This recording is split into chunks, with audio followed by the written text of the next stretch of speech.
lafa kanarratti mul'ate eessaa dhufe waaqayyo eessaa fide jennee akka amannu barbaada waaqayyo. Praagaalos sadiif hamantaaya. Haleluuyaa. Hintaa jechuun keenya waaqayyo lafa kana uumeera. Eessaa fuudhee amantiidhaan.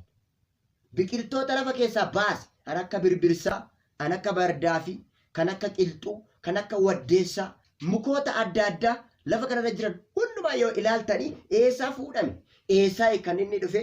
Eessaa kan inni yeroo hundumaa marge jennee gaafa ilaallu bakka hin jirre isa fuudheedha jechaadha. Inni bakka hin jirre fuudhe, inni bakka hin jirre fide, inni bakka hin jirre walitti qabe suni isa amantii bara baraa keessa jiru.